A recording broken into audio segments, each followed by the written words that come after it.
Bonjour les amis, ça va bien? Je m'appelle Laurent, je suis un youtubeur. Je fais des petites vidéos YouTube pour savoir ce qu'ils pensent les jeunes un petit peu. Parce qu'aujourd'hui on nous parle de tout et de rien, mais il y a un sujet on nous parle pas. C'est qu'un jour ou l'autre on va mourir, vous et moi. Ouais, ça c'est sûr. Eh oui, non mais après on va où à votre avis? Vous êtes un ragamuffin? Musulman. Ah, alors qu'est-ce qui se passe quand les musulmans ils meurent? Ben, on va tous tuer Dieu. Je vais vous dire, quand on meurt, on va être jugé par rapport au bien ou au mal qu'on a fait. On est d'accord? Donc la grande question à se poser, c'est de savoir comment est-ce qu'on sait si on fait du bien ou du mal. Parce que dans certains pays, le bien, c'est pas le même bien qu'ici. On est d'accord? Alors comment on fait pour savoir si on fait quelque chose de bien? Je vais vous dire. Vous êtes musulman, vous avez dit, vous connaissez Moussa. Eh bien, la loi de Moussa, les 10 commandements, vous connaissez? Alors on va voir comment vous allez faire. Et attention, je ne vous juge pas parce que moi, j'ai lamentablement échoué au test. Il y a un commandement, il dit, tu mentiras pas. Est-ce que vous avez déjà menti? Ben si. Comment on appelle quelqu'un qui a menti? C'est menteur. Eh, il y a un commandement, il dit, tu voleras pas. Est-ce que vous avez déjà pris quelque chose qui n'est pas à vous? Logique. Il y a un commandement, il dit, tu honoreras toujours tes parents. Attention, il y a un piège. Est-ce que vous avez toujours honoré vos parents? Au moins, vous êtes honnête. Ça, c'est bien, l'honnêteté. C'est possible. Forcément, entre nous, il y a tout le monde qui a fait ça. Mais vous avez raison. C'est pour ça qu'elle est belle, cette loi de Moussa. Parce qu'elle nous montre qu'on n'a pas le droit de se juger les uns les autres. On est tous pareils. Peu importe la couleur de notre peau, on est tous des menteurs, on est tous des voleurs, on est tous des adultères de cœur parce qu'on a regardé des images pornographiques. Ça, c'est vrai. Donc quand on meurt, on va être jugé par cette loi.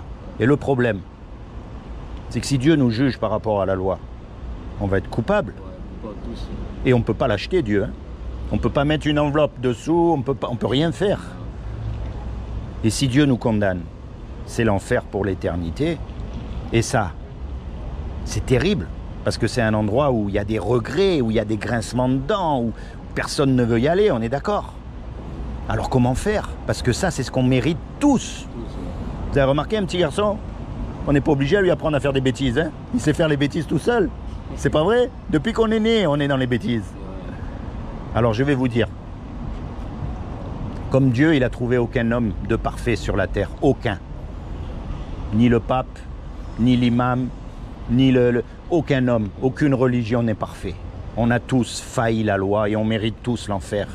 Comme Dieu, il a trouvé personne. Eh bien, ce qu'il a fait, c'est qu'il est venu lui-même sur terre. Il a pris une forme humaine qui est Jésus.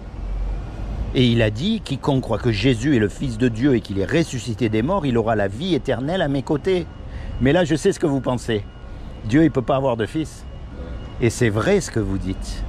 Quand on dit Fils de Dieu, c'est pas comme nous, on a des fils. Vous savez comment on appelle les Arabes? On les appelle les fils du désert. Est-ce que le désert, il peut avoir des fils? Vous savez comment on appelle les Égyptiens? Les fils du Nil. Est-ce que le Nil, il peut avoir des fils? Bien sûr que non. Ce que ça veut dire quand on dit fils de Dieu, ça veut dire que Dieu, qu'on ne peut pas voir, on ne peut pas le voir, on est d'accord? C'est un esprit, on ne peut pas le voir. Eh bien, quand il est venu sur terre, il a pris une forme humaine pour qu'on puisse le voir. Et quand il a agi parmi nous, c'est comme si on voyait Dieu agir, c'est-à-dire il a guéri des malades, il a fait du bien, mais il s'est mis en colère aussi contre les hypocrites. Hein. Attention, pas de cadeau. Hein. Quand Jésus il est mort à la croix, en fait, il est mort à notre place. C'est comme si nous, on avait fait une grosse bêtise et qu'on passe devant le juge. Et le juge, il dit, voilà tous les trois. Vous me donnez 1 million d'euros ou vous partez 50 ans en prison. On n'a pas le million d'euros. On est perdu. Et on ne peut pas retourner en arrière pour effacer le mal qu'on a fait. Ça y est, c'est fait, c'est trop tard. Et puis il y a un homme qui arrive, qu'on ne connaît même pas, et qui met l'argent sur la table pour qu'on soit libéré. Le juge, il est satisfait. L'amende, elle a été payée. Et nous, malgré qu'on est coupable, on est libéré. Eh bien, c'est ce que Jésus a fait pour nous à la croix. Donc, si vous vous accaparez ça, vous dites, voilà, Jésus, il est mort pour moi à la croix. Je veux qu'il devienne mon avocat pour le jour du jugement dernier. Eh bien, vous serez sauvés. C'est pour ça qu'on l'appelle le Sauveur. Mais on l'appelle Sauveur et Seigneur.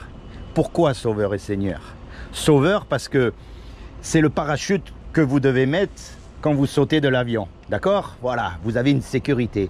Mais quelqu'un qui vous a rendu ce service, quelqu'un qui vous a sauvé, Quand il va vous demander un petit service, vous allez le faire. Alors par exemple, la prochaine fois que vous êtes confronté au mensonge, ou à une image pornographique, ou peu importe, vous allez dire là, si je mens, personne ne va le savoir, je m'en sors bien. Oups. Mais Dieu, il va le savoir.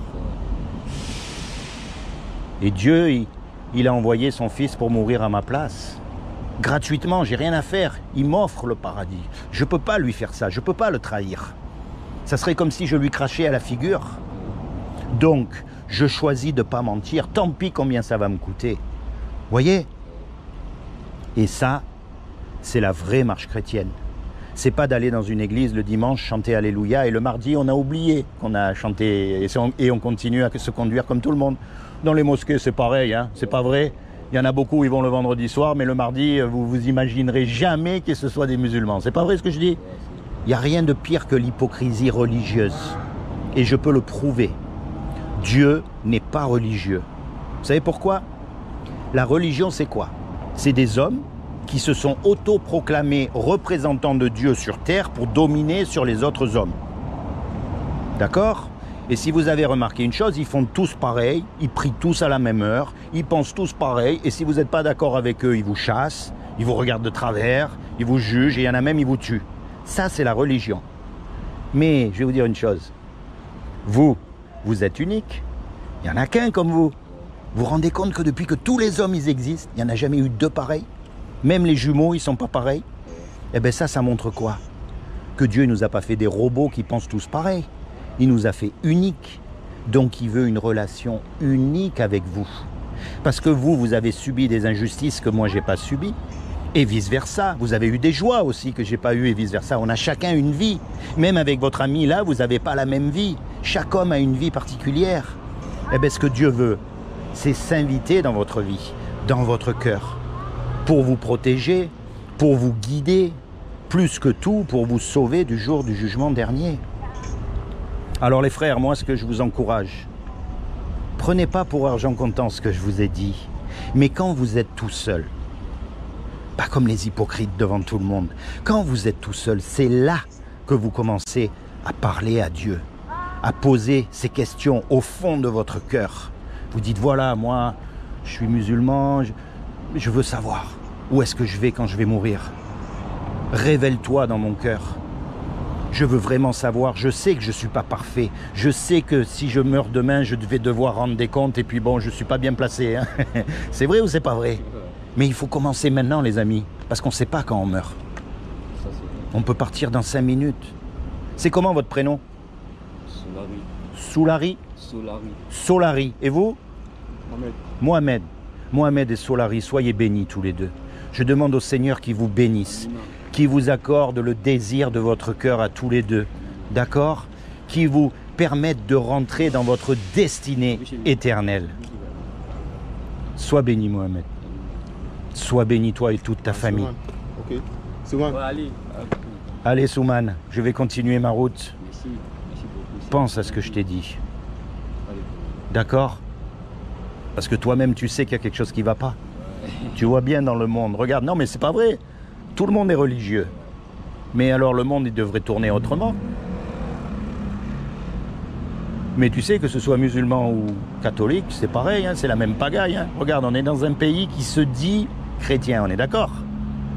Franchement, tu vois des chrétiens, toi? Faire comme Jésus, il faisait? Moi, j'en vois pas. Hein. Mais tu sais, si tu vas dans un pays musulman, c'est pareil. Aujourd'hui, le monde entier, il vit de la même manière, c'est-à-dire sans Dieu.